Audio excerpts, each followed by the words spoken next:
Dia berbicara tentang Wahabi.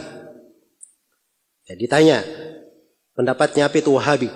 Maka dikatakan bahwa Wahabi katanya diambil dari kata Muhammad bin Abdul Wahab. Maka pengikutnya disebut Wahabi. Ya. Ini sudah memberikan opini ya. Seperti itu. Ini saya beri contoh. Bagaimana sebagian orang sangat gampang sekali memberikan dari opini-opini. Iya. Terus katanya, tapi karena nama ini sudah terlalu buruk, negatif, maka berganti baju. Ya. Berganti baju. Dalam sebuah riwayat, berganti casingnya. Ganti baju, jadi apa bajunya sekarang yang baru? Katanya Salafi. Bajunya yang baru. Jadi Wahabi itu baju lama, Salafi itu baju apa? Baju barunya. Ya. Masya Allah. Ini Salafi dia bicara lebih jauh lagi. Salafi itu adalah orang yang mengikuti jalan apa? Jalan as-salaf. Ya, nisbat kepada Salafi itu sudah ada disebutkan oleh Imam As-Sam'ani di dalam kitab Al-Ansab. Kitab Al-Ansab ini semua nasab yang pernah dipakai oleh umat Islam dari masa Nabi sampai di masa As-Sam'ani ada di situ disebutkan. Dari nasab-nasab para rawi, para ulama. Ada di situ. Salah satunya nasab as-salafi. Salafi nisbat kepada keyakinan, kepada agama, mengikuti jalan para as-salaf as-salih. Itu ada di situ. Ya. Jelas ya? Ya kalau dia bilang baru, ya memang karena dia baru lahir. Ya. Orang yang baru lahir wajarlah, biarkan saja. Jelas ya? Kata salafi ini sudah dipakai oleh Imam Adz-Dzahabi. Ya. Imam Adz-Dzahabi berkata tentang Ibnu Salah, Abu Amr Ibnu Salah, penulis kitab Ulumul Hadits, ya, bahwa Ibnu Salah ini salafiyul i'tiqad atau salafiyul mu'taqad. Dia salafi akidahnya. Tentang Imam Ad-Daruqutni, kata Adz-Dzahabi, kana salafiyan, dia adalah seorang yang salafi. Ya. Jadi lucu juga ya kalau Imam Ad-Daruqutni misalnya dikatakan Wahabi. Hah? Imam Al-Bukhari rahimahullahu ta'ala dalam akidah yang dinukil oleh Al-Lalakai di Syarh Ushul I'tiqad Ahlussunnah wal Jamaah, beliau berkata, saya berjumpa lebih dari 1000 orang guru. Semua gurunya tidak ada silang pendapat dalam beberapa hal. Salah satunya adalah mengikuti jalannya para sahabat. Ya. Itulah jalannya para salaf. Jadi nukil kesepakatan tentang mengikuti jalannya siapa? Jalannya as-salaf. Kata Ibnu Qudamah rahimahullahu ta'ala dalam Dhammut Ta'wil. Ini semua orang di berbagai madhab menukil dari Ibnu Qudamah. Ya. Kalau Ibnu Qudamah berkata ulama sepakat begini, ulama sepakat begini, ulama sepakat begini dalam pembahasan fikih. Mereka terima. Kenapa? Karena Ibnu Qudamah ini dia hafal ucapan para ulama dari masa Nabi sampai ke masa dia.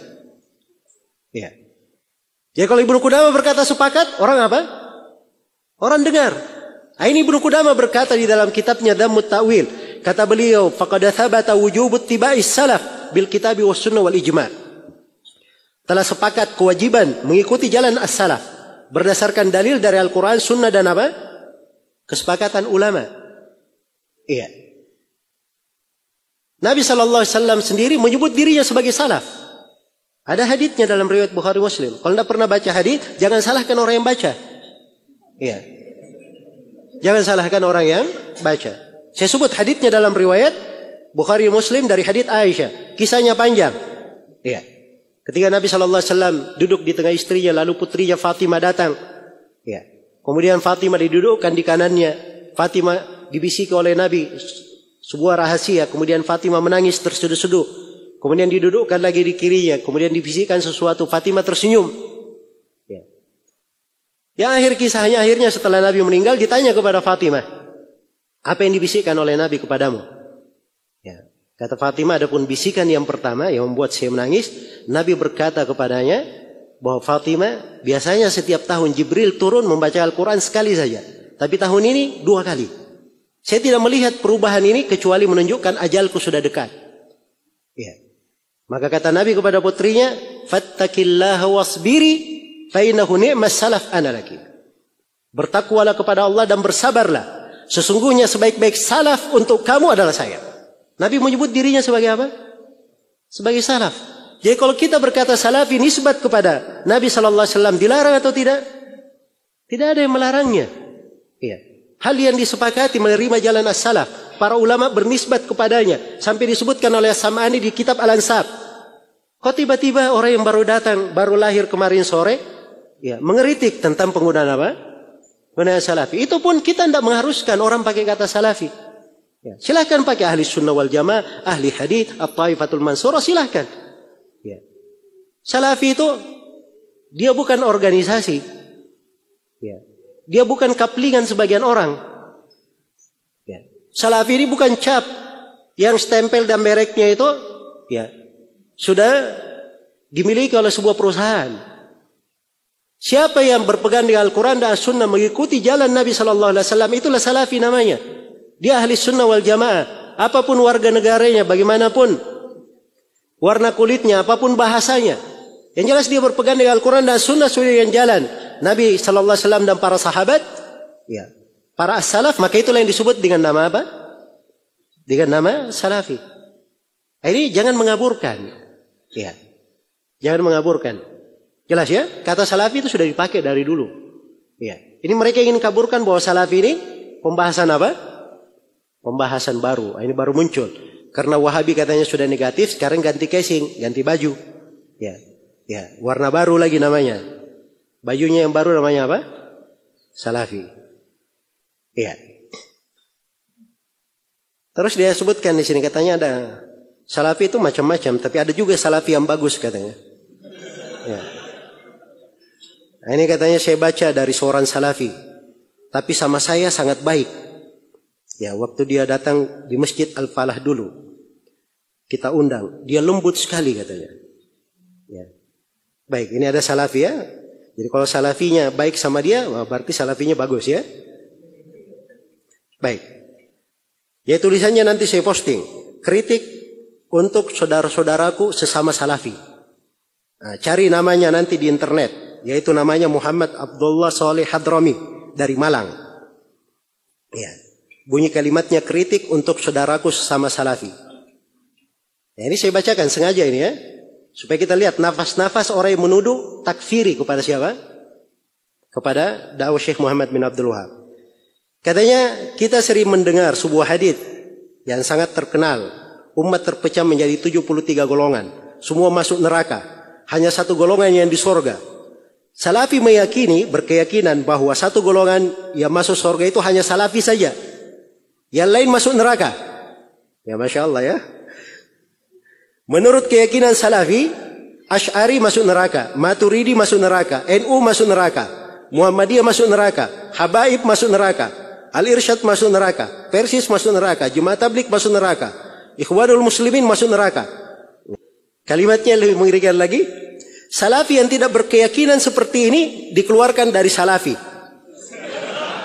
Ya. Bukan dianggap salafi lagi. Ya. Artinya katanya kita pura-pura baik dan dakwah lemah lembut terhadap tokoh NU, sementara kita berkeyakinan bahwa mereka masuk neraka. Bukankah itu namanya taqiyah? Ya sama kita dengan Syiah katanya. Saya Muslim ahli sunnah wal jamaah salafi, ini adalah pilihan saya. Ya, semua umat Islam saudara saya. Dan saya tidak setuju dan tidak sependapat dengan keyakinan mereka masuk neraka. Saya mengajak teman-teman untuk berpikir kembali. Dan tidak terus-menerus berada di atas keyakinan seperti ini. Baik, ya dan seterusnya ya. Dari kalimat-kalimat, ya. Saya pikir tidak terlalu penting kita baca. Jadi orang yang seperti ini dijadikan potret salafi. Ya. Jelas ya? Kalau ini bahasa lebih tepatnya, ini bukan salafi namanya, ini khawarij. Orang ini. Ya. Jadi dia kenalnya gemar mengafirkan. Ya. Saya tantang orang ini. Mendatangkan satu kalimat saya dari para ulama as-salaf, dari dahulu maupun belakangan, yang menafsirkan seperti penafsiran dia. Bahwa semua selain daripada satu golongan yang selamat, semuanya pasti masuk neraka. Dari mana dia dapat seperti itu? Baca hadits saja, kalau dia baca hadits itu sudah keliru pemahamannya. Apa haditsnya? Haditsnya kan tentang perpecahan umat. Iya. Datang dalam banyak konteks riwayat. Salah satu riwayatnya Nabi bersabda, "Wasataftariqu ummati ala 73 firqah." Akan terpecah umatku menjadi 73 3 golongan. Kulluhum finnar illa wahidah. Semuanya dalam neraka kecuali 1. Ditanya kepada Nabi, manhum ya Rasulullah? Siapakah mereka ya Rasulullah? Pertanyaannya siapa mereka? Ya. Perhatikan, pertanyaannya siapa mereka? Mereka itu apa? Orang atau sifat? Orang kan? Nabi tanya orangnya siapa? Tapi Nabi tidak sebut orang. Nabi sebut sifat. Itulah ciri ahli sunnah yang selamat. Sifat bukan orang. Siapa yang bersifat dengan itu, makanya dia ahli sunnah. Walaupun dia sendiri, dimanapun dia berada. Jelas ya? Nah, ketika disebut siapa mereka, Nabi sebutkan sifatnya. Mereka adalah al-jamaah. Itu sifat mereka. Di riwayat yang lain, ala mithli ma ana alaihi al-yawm wa ashabi. Siapa yang berada seperti aku dan para sahabatku berada di atasnya hari ini. Jelas ya? Jadi kalau kita baca haditsnya saja, ini sudah ada bantahan untuk dia. Nabi kan berkata, umatku akan terpecah. Umatku artinya apa? Hah? Umat Islam. Ya. Itu bukan pengafiran. Yang berpecah ini umat Nabi masih disebut umatnya. Masih muslim mereka. Tidak ada yang meyakini itu kafir. Jelas ya? Tapi ini ancaman semuanya masuk dalam neraka. Ini mimbabil wa'id namanya. Mimbab al-wa'id. Sama kalau dia berzina masuk neraka, mencuri masuk neraka, membunuh masuk neraka. Pasti dia masuk neraka? Nah ini ancaman. Ya. Dia ancam dengan neraka. Adapun dia masukkan dalam neraka atau tidak, ini kembali kepada kehendak Allah Subhanahu wa taala berdasarkan firman Allah, "Innallaha la yaghfiru an yushraka bihi wa yaghfiru ma duna dzalika liman yasha." Allah tidak mengampuni dosa kesyirikan. Adapun dosa selain dari kesyirikan, Allah mengampuninya bagi siapa yang Allah kehendaki. Nah, begitu caranya memahami. Jangan mengambil sepotong-sepotong. Ya, datangkan orang ajaib, aneh bin ajaib seperti ini, ucapannya dipakai dalil. Ya, memang pemahamannya pemahaman takfiri. Yang seperti ini jauh dari mewakili makna salafi. Jadi orang yang seperti ini sebenarnya kalau dia menganggap dirinya bertobat, ya, dia bertobat dari apa? Dia mengatakan salafi itu pilihan saya.